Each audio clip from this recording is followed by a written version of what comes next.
Hi, I am reading Researches of Scientists. Scientists investigate the world in different ways. In different fields of science, researchers may use methods and be guided by different theories and hypotheses. Most scientists follow process in conducting research. This is called scientific investigation. Scientific investigation is a series of steps of solving a problem scientifically. The first step is making an observation, where we use our senses in describing a scenario or material. Second is identifying the problem. The problem is always stated in WH questions such as when, why, where, what, which, and how. Third is gathering information. After a problem is identified, the researcher must gather information through surveys and interviews. Fourth is making hypotheses. Once you identify the problem, you can now create a hypothesis. A hypothesis is a scientific guess or the possible solution for the problem. It may be rejected or accepted based on the result of an experiment. Fifth is testing hypothesis or experimentation. Performing experimentation validates the hypothesis. It can reject or accept the hypothesis. Sixth is making conclusion. Conclusion is the final answer or the solution to the problem. It is always based on the result of the experiment. Lastly is communicating results. It is the step of the investigation wherein the investigator or researcher will share the result to a group of people or peers. One of the cases that Detective Crumb did, where he used scientific investigation, is the case of FineTech Pen 0.3. Here's the report. Vale, a student, reported to his teacher that his FineTech Pen 0.3 is missing. So the teacher called Detective Crumb for help. Upon arrival, Detective Crumb secured the classroom by placing the yellow ribbon with the print "Caution, do not enter, area under investigation." Detective Crumb observed the surroundings and he found a FineTech Pen 0.3 cup under Vale's chair. He also saw some black ink on the floor, leading to the belongings of Valier, Vale's twin brother. Detective Crumb asked himself the question, why is Vale's FineTech Pen 0.3 missing? Detective Crumb asked Vale the last time he saw and used his pen. Vale said that his brother borrowed his pen, but Valier already returned it. Because of this, Detective Crumb hypothesized that Vale's FineTech Pen 0.3 perhaps fell on the ground and rolled over to his brother's belongings.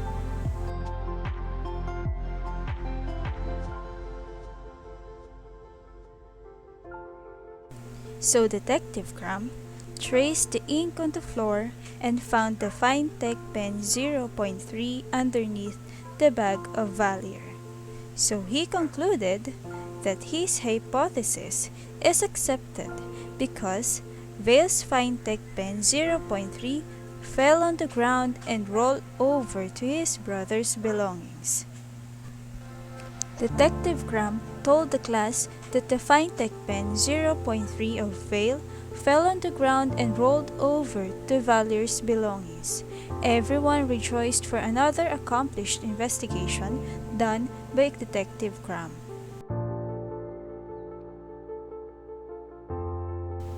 What was the first thing that Detective Crumb did upon securing the area? Making an observation or testing hypothesis? That's right. What was his observation? Correct. He observed the surroundings and he found a fine tech pen zero point 0.3 cup under Vale's chair. He also saw some black ink on the floor leading to the belongings of Valier, Vale's twin brother. After observing the area, what did he do next? Testing hypothesis or identify the problem? Correct. He asked himself a question. Why is Vale's Fintech Pen zero point 0.3 is missing? After identifying the problem, what was the next thing he did? Making hypothesis or gathering information? That's right. He gathered information by interviewing Vale. What was his next step? Testing hypothesis or making hypothesis? That's right. He made a hypothesis. He hypothesized that Vale's Fintech Pen zero point 0.3 perhaps fell on the ground and rolled over to his brother's belongings. How did Detective Crumb test his hypothesis? That's right. Detective Crumb followed the ink on the floor and found Fintech Pen zero point 0.3 underneath the bag of Valier.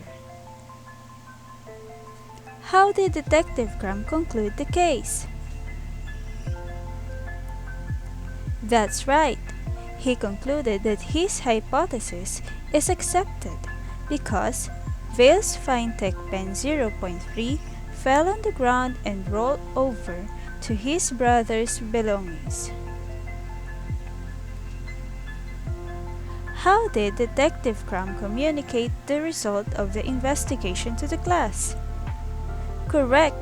He announced to the class that the Fintech Pen zero point 0.3 of Vale fell on the ground and rolled over to Valier's belongings. Let's wrap it up. Scientific investigation is a systematic procedure of solving a problem scientifically. This includes making an observation, identifying the problem, gathering information, making hypothesis, testing hypothesis, making conclusion, and communicating results. Welcome to Science 101. Today, we are going to talk about elements and compounds. This rag, coin, water, ice cream, and fish sauce are all matter. Matter is composed of tiny particles called atoms. When atoms combine, it will form molecules. These molecules can be classified as elements or compound. Do you know the difference between the two? An element is a pure substance that is from a single type of atom. It is the building block of all matter in the world. An element can be in different forms, like solid, liquid, or gas, and differs in shapes and weight depending on the number of atoms present on an element. Iron, hydrogen, gold, and silver are some common elements. There are 118 known elements today that we can see on a periodic table. Elements are classified as either metals, metalloids, or non-metals, and are arranged according to periods and families. Periods are the horizontal rows that increase from left to right according to its atomic numbers. How many periods do we have on the periodic table?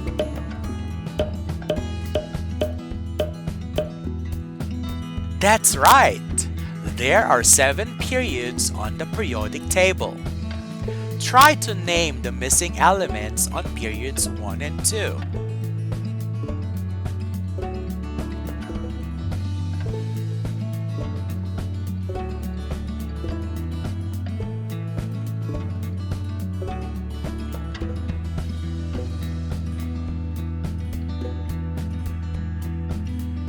Elements are also arranged into their properties, which are called families.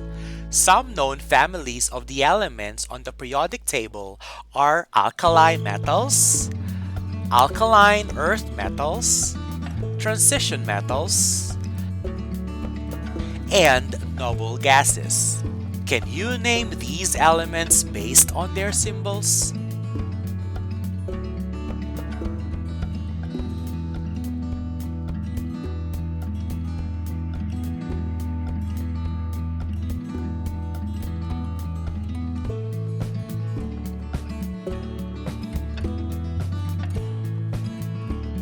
A compound is a molecule made of atoms from different elements. Remember that all compounds are molecule, but not all molecules are compound. For example, oxygen gas is a molecule, but not a compound because it is made by only one element. But if 2 oxygen bond with another element like hydrogen, it will become a compound. It is because oxygen and hydrogen are different elements. We can find compounds at home. Now, look at this kitchen. Can you find examples of compounds?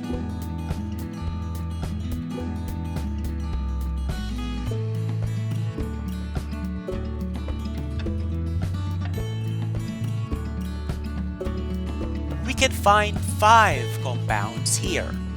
The first one is water. The second compound is this sugar. The third one is salt. Fourth is vinegar. And lastly, baking soda. Do you know any other compounds at home? These foods have something in common. These are all made up of different ingredients. Look at this ramen. This is a combination of the soup, vegetables, meat and noodles. These foods are all examples of mixture.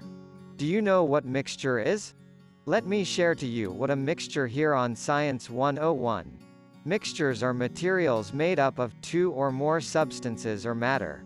Mixtures can be easily separated because these are physically combined, unlike compounds that are chemically combined. Their chemical and physical properties may vary depending on what you will combine together. Lotion, milk tea, spaghetti and even our garbage are mixtures. Mixtures are categorized as homogeneous mixture or heterogeneous mixture. A homogeneous mixture has a uniform property and appears as a single phase. Coffee is an example of a homogeneous mixture. Heterogeneous, on the other hand, consists of visibly different phases. Salad is an example of a heterogeneous mixture because you can see the ingredients used on it. Lettuce, tomato, cucumber, and the dressing are mixed together to create this salad. Can you tell if the following mixture is homogeneous or heterogeneous? Coffee, hamburger, orange juice, pizza. If substances in a mixture is blended evenly, it is called solution. Coffee mixture is an example of solution. Its individual components cannot be seen, like coffee, sugar, and water. A solution can be liquid, solid or gas. It just has to have solute and a solvent. A solute is the substance being dissolved, while solvent is the dissolving medium. In our coffee mixture, coffee and sugar are solute because it is being dissolved in water, which is a solvent. Suspension is mixture of water and a non-dissolved material. It is a heterogeneous mixture in which the solute particles do not dissolve, but settle on standing. Sand in water is an example of suspension. Colloid is a solution in which the substance remains dispersed and does not settle at the bottom. Milk and mayonnaise are examples of a colloid.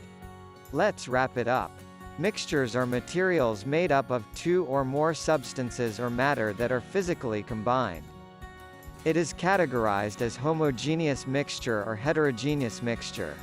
Solution is a homogeneous mixture of a solute and a solvent. Suspension is mixture of water and a non-dissolved material. Colloid is a solution in which the substance remains dispersed and does not settle at the bottom. Everything that exists on Earth is matter. We define matter as anything that occupies space and has mass. A matter can be solid, liquid, or gas. It is also classified as pure substance and mixture. Do you know the difference between the two? Let's find out here on Science 101. Pure substance refers to a certain kind of matter. From the word pure, it means it only contains one kind of molecule and it has definite properties. The composition of a pure substance is always the same no matter what form it has. A pure substance can be an element like iron and copper, or a compound like sugar and salt. A pure substance cannot be separated by any physical means into new products because it is made up of a single element. It also has a constant physical and chemical properties and has fixed boiling and melting points. On the other hand, mixture consists of two or more substances mixed together but are not chemically combined. The individual substance in a mixture keeps its separate properties. They do not always contain the same amounts of different substances that compose them. Examples of mixtures are milk, soy sauce, blood, and air. Let's try to classify if the following materials are mixture or substance. Glass of water, paint, toothpaste, gold ring, ice cubes, orange juice, ramen, coffee. Let's wrap it up. A pure substance contains one kind of molecule and it has definite properties. Mixture consists of two or more substances mixed together but are not chemically combined. What is your favorite juice? Do you like your juice concentrated or not? If you're gonna ask me, I like my juice to be not too sweet. Do you know that this juice is a homogeneous mixture called a solution? Let's talk about the solution here on Science 101. The solution is a homogeneous mixture, where a substance is dissolved into another substance. Coffee is an example of solution. Solute, or the substance being dissolved, and solvent, or the dissolving medium, makes up a solution. We can combine two liquids together to form a solution. If two liquids are mixed together to form a solution, it is called miscible, like alcohol and water. But if two liquids that are combined and it do not mix together, it is called immiscible, like water and oil. There are certain characteristics of a solution. 1. It is uniform or the same throughout the mixture. 2. It does not settle or change over time. 3. It has small solute particles that cannot be separated by filtering. 4. The solute and solvent cannot be distinguished by naked eye. 5. It does not scatter a beam of light. Solubility is a measure of how much solute can be dissolved in a certain amount of solvent. Think of a teaspoon of salt dissolved in water. The salt dissolves easily. Solutions can be grouped according to how much solute is in a solvent. Let's try to make juices with different amounts of solutes but with the same quantity of solvent. We're going to use orange juice powder as our solute and 3 different glasses of water as our solvent. On our first glass, I'll be adding half a tablespoon of juice powder onto the water and stir. Look what happens. On our second cup, I will add another 1.5 tablespoon of juice powder in our juice solution. How do you compare our second setup to the first one? On our third glass, I will another 3 tablespoons of sugar in our orange juice solution. Look what happened. Is there a difference between the first setup to the second and third setup? What if we increase the temperature on the third setup? The 3 setup shows the types of saturation of solution.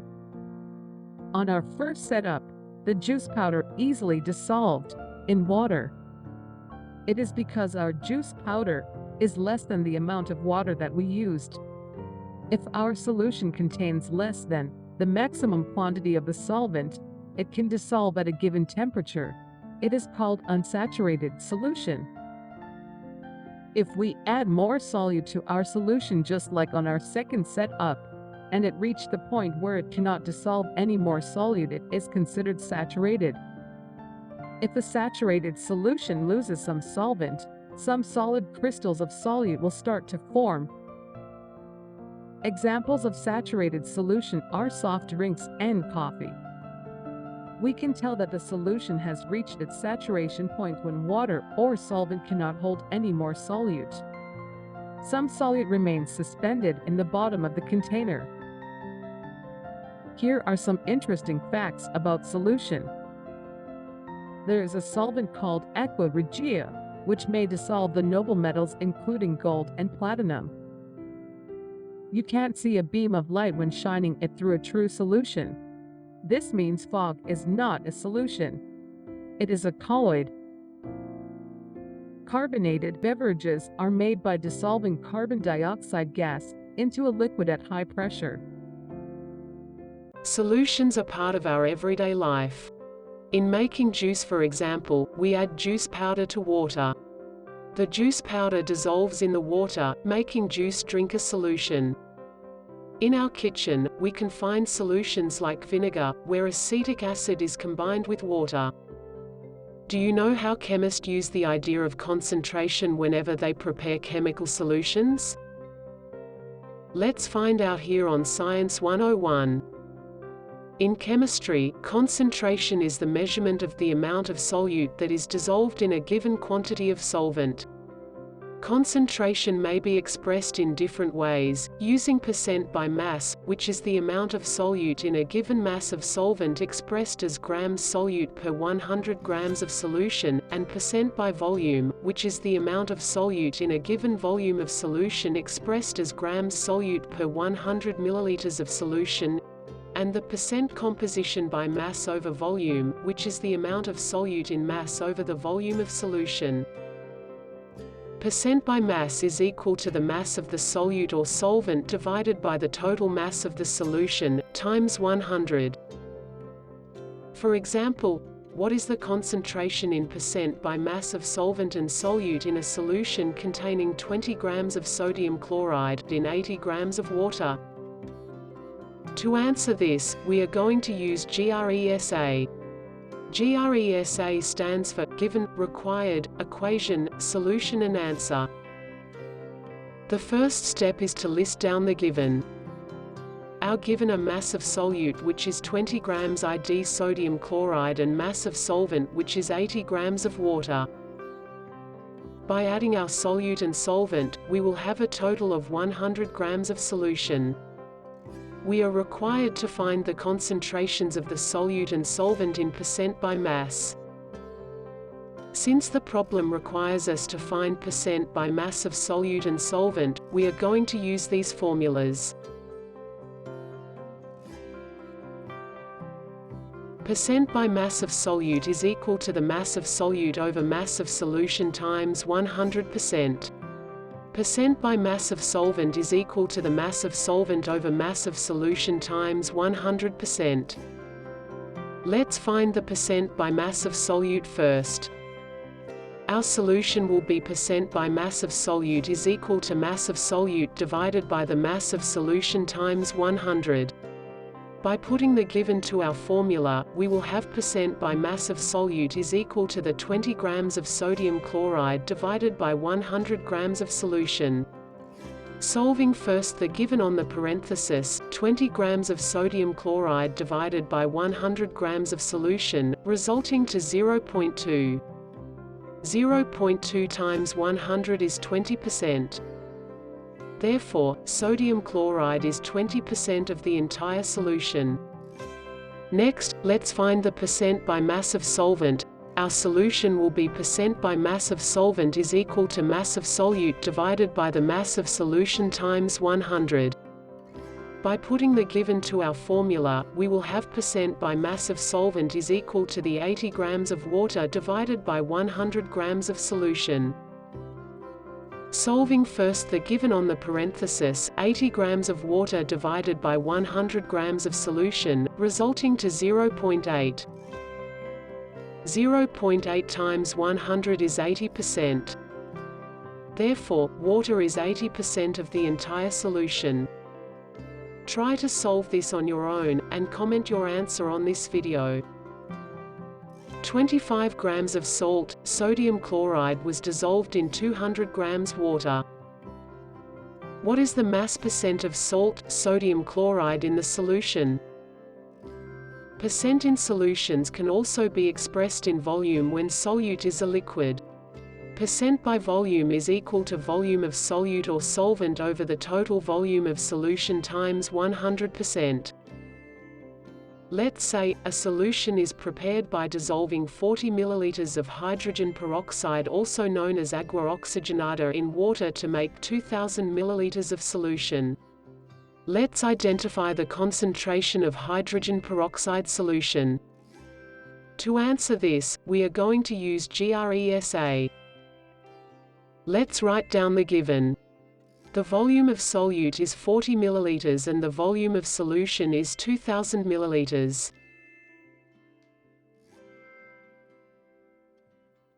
We need to find the percentage by volume of our solute. Our equation will be percent by volume of solute is equal to the volume of solute over volume of solution times 100%. Using the formula, substitute the values, and perform the operation.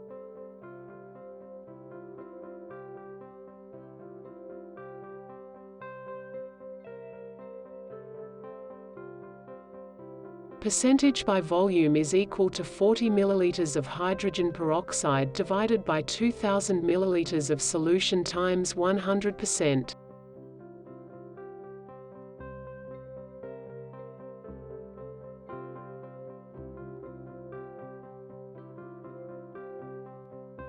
The answer will be 2%. Watch more videos to learn more about science. See you on our next video.